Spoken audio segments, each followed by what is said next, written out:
Our ancestors understood origins by extrapolating from their own experience.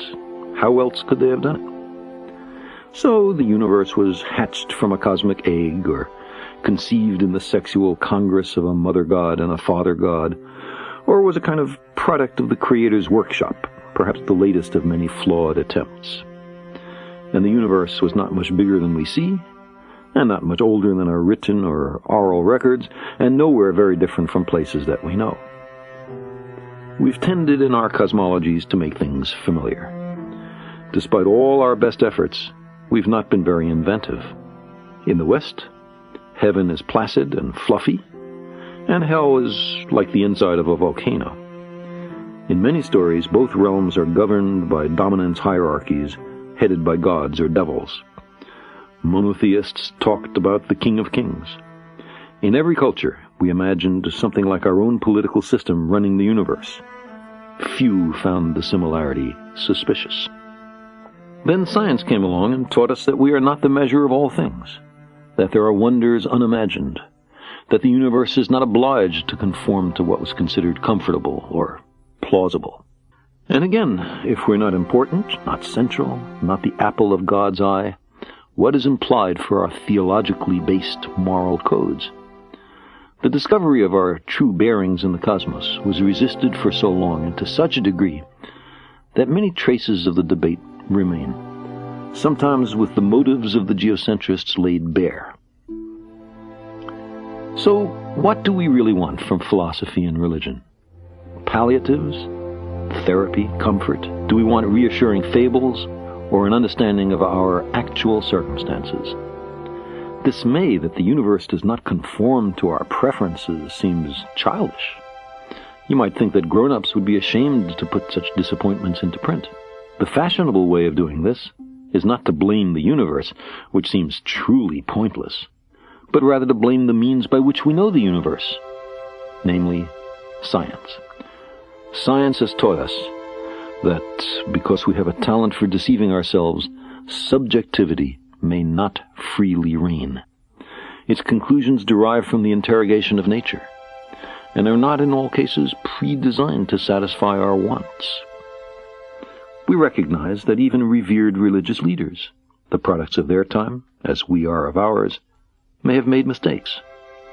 Religions contradict one another.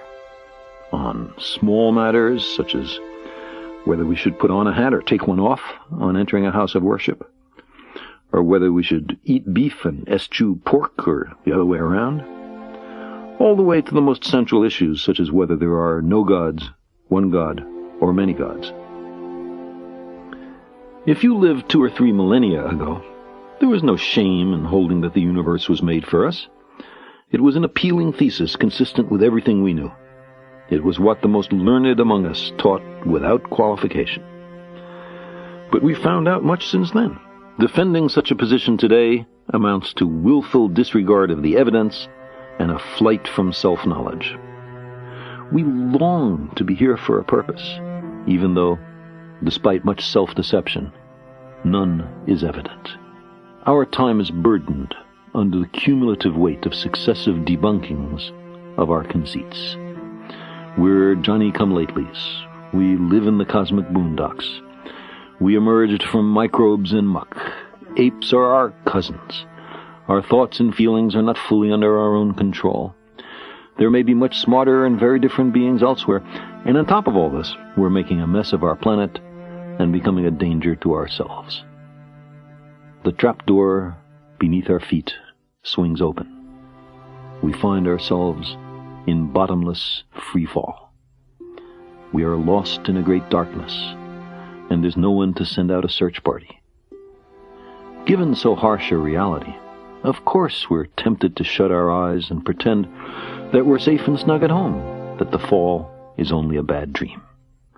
Once we overcome our fear of being tiny, we find ourselves on the threshold of a vast and awesome universe that utterly dwarfs, in time, in space, and in potential, the tidy anthropocentric proscenium of our ancestors.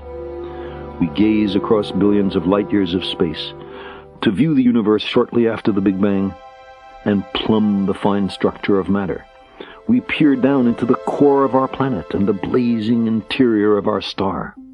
We read the genetic language in which is written the diverse skills and propensities of every being on Earth. We uncover hidden chapters in the record of our own origins. We invent and refine agriculture, without which almost all of us would starve to death. We create medicines and vaccines that save the lives of billions. We communicate at the speed of light and whip around the Earth in an hour and a half. We have sent dozens of ships to more than 70 worlds and 4 spacecraft to the stars. To our ancestors, there was much in nature to be afraid of. Lightning, storms, earthquakes, volcanoes, plagues, drought, long winters. Religions arose in part as attempts to propitiate and control, if not much to understand, the disorderly aspect of nature. How much more satisfying had we been placed in a garden custom-made for us, its other occupants put there for us to use as we saw fit. There is a celebrated story in the Western tradition like this, except that not quite everything was there for us. There was one particular tree of which we were not to partake, a tree of knowledge. Knowledge and understanding and wisdom were forbidden to us in this story. We were to be kept ignorant. But we couldn't help ourselves. We were starving for knowledge, created hungry, you might say. This was the origin of all our troubles. In particular, it's why we no longer live in a garden. We found out too much. So long as we were incurious and obedient, I imagine, we could console ourselves with our importance and centrality, and tell ourselves that we were the reason the universe was made.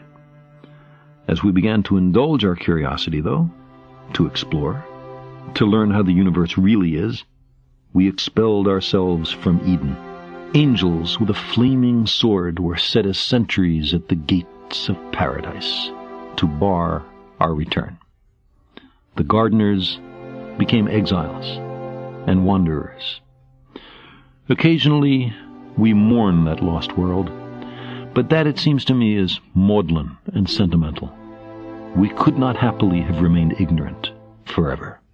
There is in this universe much of what seems to be design, but instead we repeatedly discover that natural processes, collisional selection of worlds, say, or natural selection of gene pools, or even the convection pattern in a pot of boiling water, can extract order out of chaos and deceive us into deducing purpose where there is none. The significance of our lives and our fragile planet is then determined only by our own wisdom and courage. We are the custodians of life's meaning. We long for a parent to care for us, to forgive us our errors, to save us from our childish mistakes. But knowledge is preferable to ignorance. Better by far to embrace the hard truth than a reassuring fable. If we crave some cosmic purpose, then let us find ourselves a worthy goal.